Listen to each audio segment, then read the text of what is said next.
தமிழ் உள்ளங்கள் அனைவருக்கும் இணைய வணக்கம். இது உங்கள் தமிழ் ஸ்டோர் சேனல்.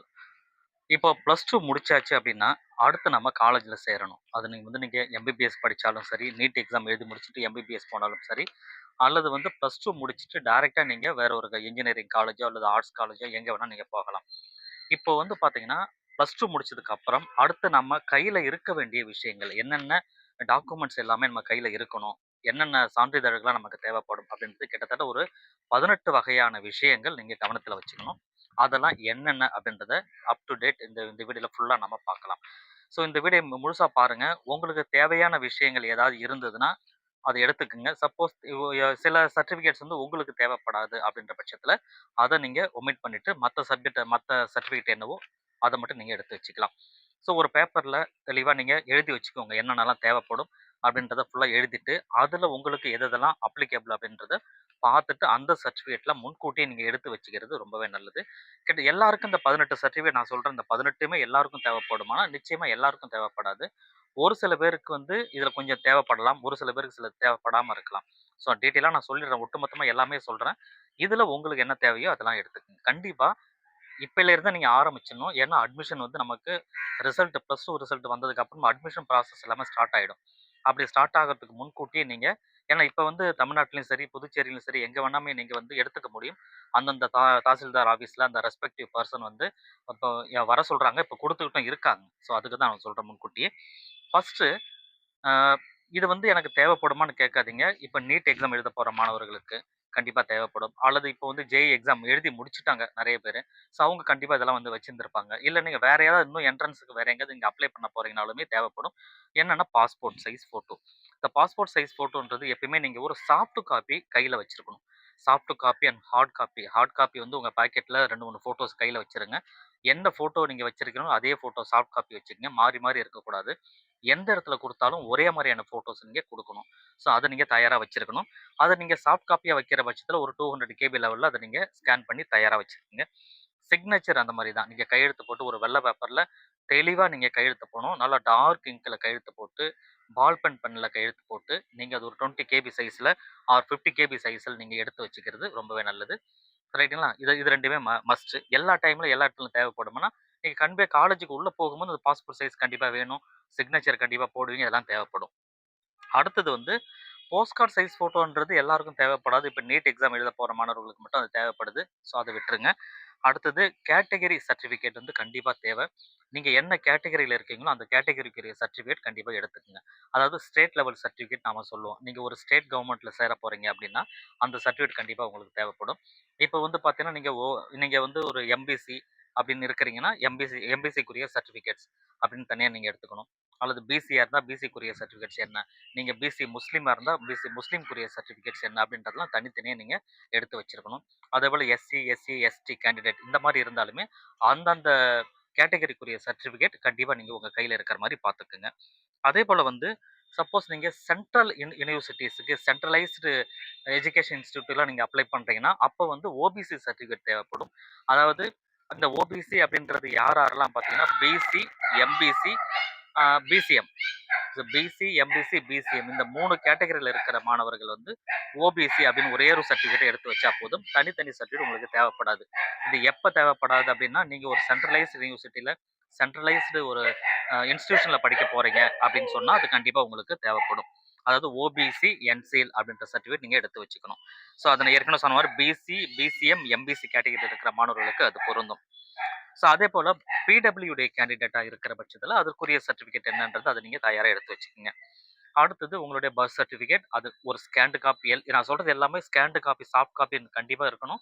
கூட ஹார்ட் காப்பியும் கையில வச்சுக்கணும். சரிங்களா? Birth certificate.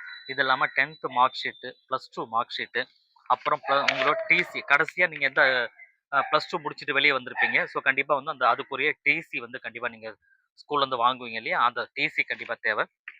தென் பார்த்தீங்கன்னா, ஆதார் கார்டு. ஆதார் கார்டு எல்லா இடத்துலயும் இப்ப கேட்க ஆரம்பிச்சிருக்காங்க. அதனால ஆதார் கார்டு மஸ்ட் நீங்க எடுத்து வச்சுக்கங்க. ஆதார் கார்ட முடிஞ்ச அளவுக்கு அப்டேட் பண்ணி வச்சிருங்க. நெறைய பேர் பார்த்தீங்கன்னா, ஒரு 10 வருஷத்துக்கு முன்னாடியோ, 5 வருஷத்துக்கு முன்னாடியே நீங்க அப்டேட் பண்ணியிருப்பீங்க. அந்த மாரி இல்லாம லேட்டஸ்ட்டா இருக்கிறத பார்த்து நீங்க ஆதார் கார்ட அப்டேட் பண்ணி வச்சுக்கங்க. முடிஞ்ச அளவுக்கு உங்க 10த் மார்க் ஷீட்ல இருக்கிற மாதிரி ஆதார் கார்ட்லயும் இருக்கிற மாரி பார்த்துக்கங்க, பேர பொறுத்தவரைக்கும். ஏன்னா அது மாறி இருந்தாலும் பெரிய அளவு இஷ்யூ வராது. பட் இருந்தாலும் நீங்க முன்கூட்டியே டைம் இருக்குன்றதுனால அத ரெடி பண்ணி வச்சுக்கிறது ரொம்பவே நல்லது. ஸோ அடுத்தது வந்து பார்த்தீங்கன்னா, நேட்டிவிட்டி சர்டிஃபிகேட் அப்படின்றது நீங்க வந்து தமிழ்நாட்டை சேர்ந்த மாணவர்கள் வந்து தமிழ்நாட்டுக்குரிய நேட்டிவிட்டி சர்டிஃபிகேட் கண்டிப்பா வேணும். புதுச்சேரியை சேர்ந்த மாணவர்களா இருந்தீங்கன்னா, எந்த ஸ்டேட்ல இருக்கீங்களோ அந்த ஸ்டேட்டுக்குரிய நேட்டிவிட்டி சர்டிஃபிகேட் கண்டிப்பா உங்களுக்கு தேவைப்படும். அத நீங்க எடுத்து வச்சுக்கங்க. தென் வந்து இன்கம் சர்டிஃபிகேட் அதுவும் தேவை. ஏன்னா இந்த இன்கம் சர்டிஃபிகேட் யாருக்கு தேவைப்படும்? எல்லாருக்கும் தேவை அப்படின்னா, நீங்க ஃபீஸ் எக்செப்ஷன் கேட்கறீங்க அப்படின்னா, ஃபீஸ் வந்து கொஞ்சம் கம்மியா வேணும்னு சொல்லி கேட்பாங்க. எஸ்சி ஸ்டூடெண்ட், எஸ்டி ஸ்டூடெண்ட் இவங்கலாம் வந்து பார்த்தீங்கன்னா, ஃபீஸ் வந்து கம்மியா வரும். கன்வெர்ட்டட் கிறிஸ்டியனா இருக்கிற பட்சத்தில அவங்களுக்கு வந்து ஸ்காலர்ஷிப் வரும். இந்த மாரிலாம் இருக்குது இல்லையா? அந்த மாரி ஸ்காலர்ஷிப் யார் யாருக்கெல்லாம் அவைலபிள் இருக்கு? ஸ்காலர்ஷிப் எலிஜிபிள் இருக்கிற மாணவர்கள் எல்லாருமே வந்து உங்களுடைய இன்கம் சர்டிஃபிகேட் அப்படின்றது தேவைப்படும். அதனால இன்கம் சர்டிஃபிகேட் நீங்க எடுத்து வச்சுக்கிறது ரொம்பவே நல்லது. அத பார்த்துக்கங்க. அதேபோல வந்து 7.5% ரிசர்வேஷன்.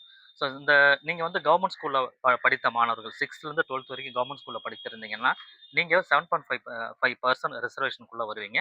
அந்த கேண்டிடேட்டா இருக்கிற பட்சத்தில நீங்க அதற்குரிய சர்டிஃபிகேட் அந்த ஸ்கூல்ல போயிட்டு நீங்க வாங்கி வைக்கணும். மேபி நீங்க 2 ஸ்கூல்லயோ, 3 ஸ்கூல்லயோ படிச்சிருந்தீங்கன்னா, அந்தந்த ஸ்கூல்ல எந்த ஸ்டாண்டர்ட்லேருந்து எந்த ஸ்டாண்டர்ட் வரைக்கும் படிச்சீங்களோ, அதற்குரிய சர்டிஃபிகேட் அந்த ஸ்கூலுடைய பிரின்சிபல், அந்த அந்த ஸ்கூலுடைய ஹெட் மாஸ்டர பார்த்து நீங்க சர்டிஃபிகேட் வாங்கி வச்சுக்கங்க. அதுக்கப்புறம் ஃபர்ஸ்ட் கிராஜுவேட். இந்த ஃபர்ஸ்ட் கிராஜுவேட்ன்றது யாருக்குன்னா, உங்க ஃபேமிலியில அதுதான் அப்பா, அம்மா, அண்ணன், தம்பி யாருமே டிகிரி பண்ணல. நீங்க தான் ஃபர்ஸ்ட் உங்க தலைமுறையில நீங்க டிகிரி நீங்க தான் பண்றீங்கன்னா, ஃபர்ஸ்ட் கிராஜுவேட் சர்டிஃபிகேட் அப்படின்றத எடுத்து வச்சுங்க. அதற்கு தனியா 25,000 உங்களுக்கு ஸ்காலர்ஷிப் உண்டு. அதனால அத எடுத்து வச்சுக்கோங்க. அடுத்தது வந்து எக்ஸ் சர்வீஸ்மேன், ஸ்போர்ட்ஸ்மேன் இருக்கீங்க அப்படின்னாலும் அவங்களுக்கு தேவை. அவங்க அதற்குரிய சர்டிஃபிகேட் நீங்க எடுத்து வச்சுக்கோங்க. தென் வந்து எலிஜிபிலிட்டி சர்டிஃபிகேட் அப்படின்னு ஒண்ணு இருக்கு. எலிஜிபிலிட்டி சர்டிஃபிகேட் பெரும்பாலும் மெடிக்கல் ஸ்டூடெண்ட்க்கு அதிகமா தேவைப்படும். அவங்க இருந்தா எடுத்து வச்சுக்கங்க. இந்த டாக்டர் எம்ஜிஆர் மெடிக்கல் யூனிவர்சிட்டில நீங்க அப்ளை பண்ணி அத எடுத்து வைக்கணும். அத எடுத்து வச்சுக்கங்க. இதுல நீங்க தமிழ்நாடு எலிஜிபிலிட்டி எல்லாருக்குமானா எல்லாருக்கும் தேவைப்படாது. நீங்க தமிழ்நாட்டு ஸ்டேட் போர்ட்ல படிச்சீங்க, சிபிஎஸ்சில படிச்சீங்க அல்லது ஐசிஎஸ்சில படிச்சீங்க அப்படின்னாலுமே, உங்க யாருக்கும் அது எலிஜிபிலிட்டி தேவையில்ல. இதை தவிர வேற ஏதாவது போர்ட்ல நீங்க படிச்சிருந்தீங்கன்னா, நீங்க எலிஜிபிலிட்டி சர்டிஃபிகேட் அப்படின்றது வாங்கி வைக்கணும். சரிங்களா? அத நீங்க பார்த்துக்கங்க. அதேபோல ஃபாதர் அண்ட் மதர், ஃபாதருடைய கம்யூனிட்டி சர்டிஃபிகேட்டுமே எடுத்து வச்சுக்கிறது ரொம்ப நல்லது. இல்லனாலும் வேற ஏதாவது விஷயங்கள் இருக்கும். அத வச்சு பார்ப்பாங்க. அது இருந்ததுன்னு சொன்னா, அதை தனியா எடுத்து வச்சுக்கங்க. கிட்டத்தட்ட ஒரு 18 வகையான சர்டிஃபிகேட்ஸ் நான் இப்ப சொல்லியிருக்கேன். இத தவிர்த்து உங்களுடைய மொபைல் நம்பர், உங்களுடைய இமெயில் ஐடி ரைட்டுங்களா? இது 2 ரொம்ப வந்து கடைசி வரைக்கும் ஸ்டாண்டர்டா இருக்கிற மாரியான மொபைல் நம்பர் கண்டிப்பா இருக்கணும். அது ஸ்டூடெண்ட்டோட மொபைல் நம்பர் அப்படின்னு அர்த்தம் இல்ல. உங்க பேரண்ட்டோட மொபைல் நம்பராவும் இருக்கலாம். அதேபோல இமெயில் ஐடி வந்து ஸ்டாண்டர்டான இமெயில் ஐடி கடைசி வரைக்கும் அந்த காலேஜ்ல போய் சேர்ந்து வெளிய முடிச்சுட்டு வர வரைக்கும் ஒரே மாதிரியான இமெயில் ஐடி நீங்க குடுத்து வச்சுக்கணும். நீங்க எந்த அப்ளிகேஷன் போட்டாலும் ரெஜிஸ்ட்ரேஷன் பண்ணாலுமே ஒரே மாரியான மெயில் ஐடி வச்சுக்கிறது ரொம்பவே நல்லது. ஃபோன் நம்பரும் அதேபோல ரொம்ப முக்கியமானது. ஸோ எதுவுமே மாத்தாம வைங்க. உங்க ஸ்கூல்ல எமிஸ் நம்பர் அப்படின்னு ஒண்ணு குடுப்பாங்க. ஸோ அந்த எமிஸ் நம்பரும் முடிஞ்சா வந்து ஸ்டேட் போர்ட்ல ஸ்டேட் போர்ட்ல இருக்கிறவங்களுக்கு வந்து எமிஸ் நம்பர் அப்படின்னு ஒண்ணு குடுப்பாங்க. அந்த எமிஸ் நம்பர அந்த ஸ்கூல்ல போயிட்டு நீங்க கேட்டீங்கன்னா குடுப்பாங்க. அதையும் நீங்க வாங்கி வச்சுக்கங்க. சில இடங்கள் அத என்டர் பண்ற மாரி ஒரு அப்ளிகேஷன் போடுற இடத்துல இல்ல. அதனால அதையும் நீங்க பார்த்துக்கங்க. ஸோ இதை தவிர்த்து பெரும்பாலும் எதுவும் இல்ல. ஃபிங்கர் பிரிண்ட் ஏதாவது தேவைப்பட்டதுனாலும், அது அது பெரும்பாலும் இப்ப நீட்க்கு அப்ளை பண்ற மாணவர்களுக்கு அவங்களுக்கெல்லாம் தேவைப்படும். மற்றவர்களுக்கு தேவைப்படாது. மத்தவங்களுக்கு தம் இம்ப்ரஷன் மட்டும் தான் தேவைப்படும். ஆனா நீட்ல எழுதுறவங்களுக்கு இந்த 10 விரலுமே நீங்க உள்ள வச்சு பண்ற மாரி இருக்கும். சரிங்களா? அது மாரி எடுத்து வச்சுக்கங்க. இந்த சர்டிஃபிகேட்லாம் தனியா ஒரு பேப்பர்ல இப்ப நான் சொன்னது எல்லாமே திரும்ப ஒரு தடவ வீடியோ ஃபுல்லா பார்த்துட்டு, ஒரு பேப்பர்ல ஃபுல்லா எழுதிருங்க. எழுதிட்டு உங்களுக்கு என்னென்னலாம் தேவைன்றத டிக் பண்ணிட்டு, அத மட்டும் தயாரா நீங்க எடுத்து வச்சுக்கங்க. ஸோ எதுனா காலம் கடத்தாம முடிஞ்ச அளவுக்கு சீக்கிரமா பண்றது ரொம்பவே நல்லது. வேற ஏதாவது சந்தேகங்கள் இருந்ததுன்னா கமெண்ட்ல கேளுங்க. டீட்டெயிலா உங்களுக்கு நான் சொல்றேன். தேங்க் யூ ஃபார் வாட்சிங்.